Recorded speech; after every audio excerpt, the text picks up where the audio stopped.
Sabay-sabay natin alamin ang mga kaganapan na nangyayari sa ating bansa.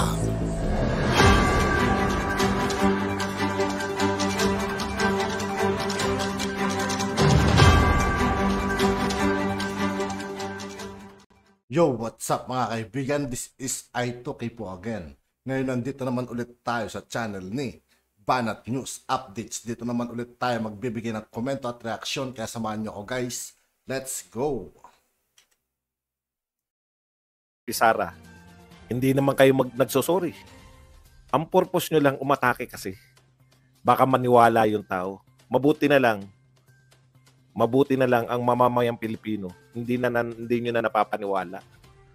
Katunayan, number 1 si Sara Duterte sa presidential survey. Sa lahat ng presidential survey. Number 1 si Sara Duterte sa lahat ng trust rating survey. Number 1 ang number 1 ang DepEd sa lahat ng agency ng gobyerno. O, dagdag pa ngayon. Bagong labas, mainit-init pa.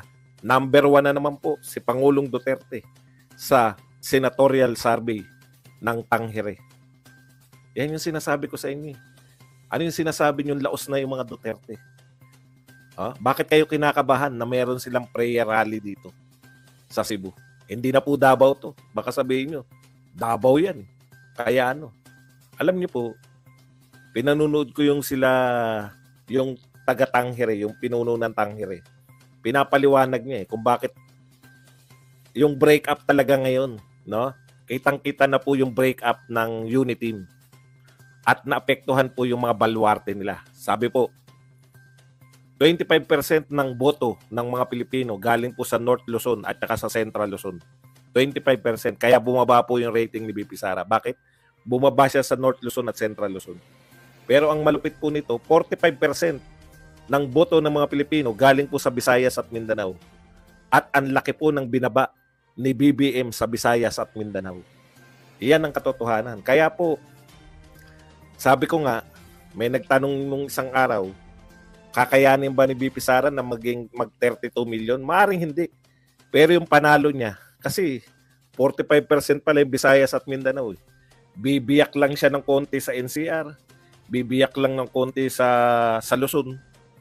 Mananalo na si Sara Duterte. Kumpara sa kandidato na saan kukuha ng boto si Martin? Siguro dito sa Visayas, parting Leyte, makukuha niya. Saan kukuha ng boto sila Tulpo? Mag-aagawan sila dun ng iba pa dyan sa Luzon. Kaya maganda yung analysis . Pati po yung mga supporter, no? Pati po yung mga supporter ng Uniteam, biyak na po. Lahat, totoo naman yun. Thank you very much muna kay Mizel Villaluz na nagbigay sa atin ng 10 Australian dollars na pangkape. Yan.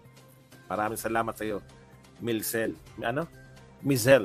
Villaluz. Sa makatwid, sa pagsusuri na yan, pati po mga supporter, no? Wala na po yung mataas po si BBM dati, miski sa Visayas at Mindanao, dala po ng mga Duterte. Mataas po si Sara Duterte sa Northern Luzon, dala po ng mga Marcos. Pero dahil sa breakup po, bumaba. Kaya lang, ang mas malaki ang binaba, yung popularity ni BBM. Kasi ang laki ng boto nung Visayas at Mindanao.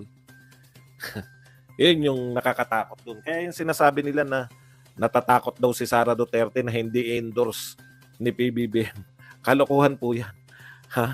Yung baka nga pag malapit na yung 2028, baka nga ayawan pa yung endorsement ni PBBM. Di ba? Vivian D, thank you very much sa 17. Ayun, yun ang di ko alam, yung DKK. Good evening, Buds and Company. Ayan. Okay. Punta po tayo sa iba pang mga balita.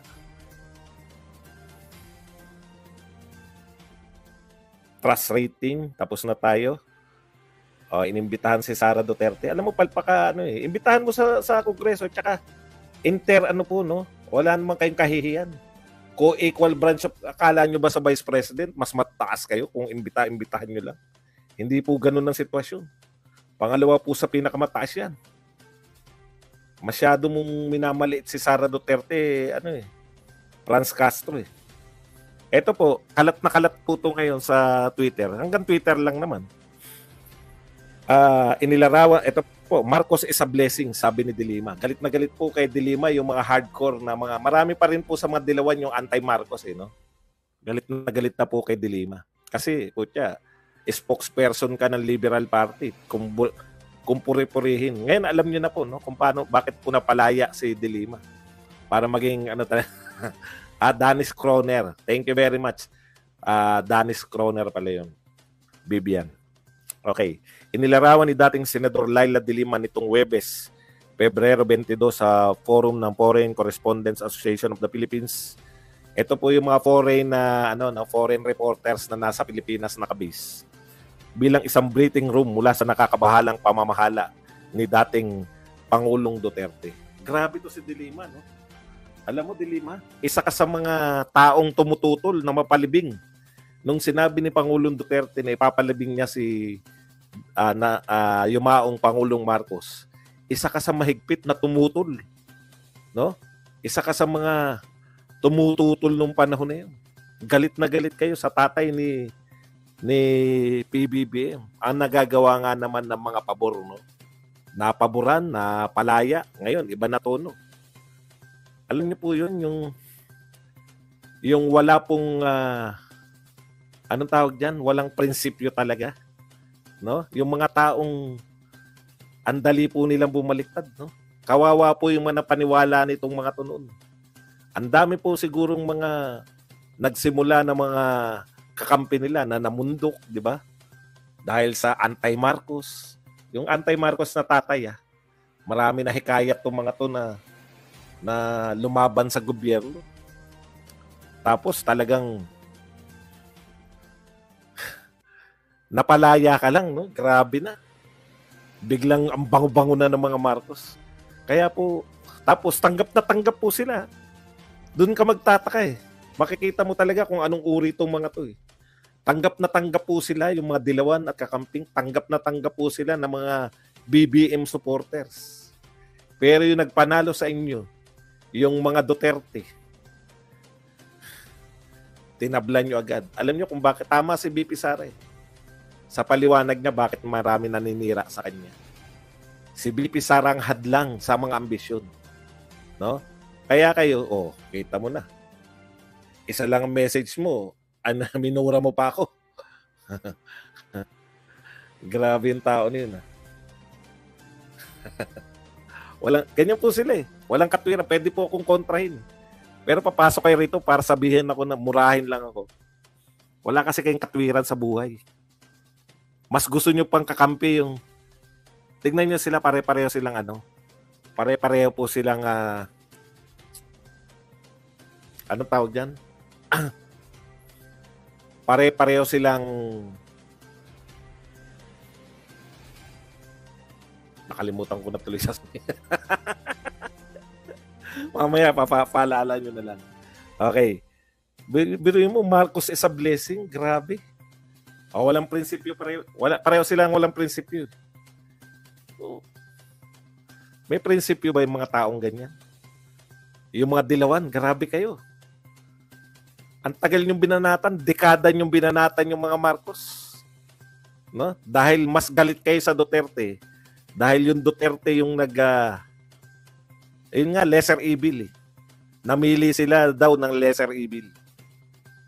Wala talagang wala talaga silang mga, alam niyo, pare-pare walang prinsipyo. Kaya mas gusto pa nila, ang tagal nag-aaway ng Marcos, Aquino, Dilawan at mga Marcos, nagwawasakan ng buhay. Mas gusto pa nila maging magkakampi kaysa sa mga may prinsipyong Duterte. Iba kasi yung may Duterte. No? Nare-realize po niyo. Sino ba ang kinalaban ng Duterte? Sila ba ang kinalaban ng Duterte? Di ba ang kinalaban ng Duterte? Para lang po ma-refresh tayo. Ang kinalaban po ng Duterte, drug lords, kriminal, at mga oligarko. Ibig sabihin, itong mga to, no, nagpapanggap lang ng matutuwid. Pero mas gusto nila yung mga kinalaban ni Duterte na kriminal, mga drug lords at oligarko, kaysa sa mga Duterte, panigan, na lumalaban sa kriminal, drug lords at mga oligarko. Mas gusto nilang kakampi yung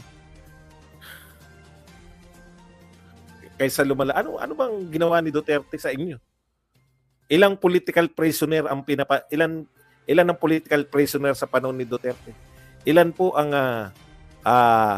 pinakulong niyang kalaban sa politika? Si Leni buhay na buhay, si Trillanes buhay na buhay, hindi nakulong. Si Kiko buhay na buhay, hindi nakulong. Si Rizal Tiberos buhay na buhay, hindi nakulong. Si Dilima nakulong, iba po kaso niyan. Dahil kung meron pong ipapakulong si Duterte dahil sa politika, dapat si Trillanes. Tapos na. At yun nga po mga kaibigan, dito po nagtatapos ang ating reaction video. Muli ako po si I2K ng Sundalo ng Dunggalo. Maraming salamat sa patuloy na pagsuporta. Yeah, peace out.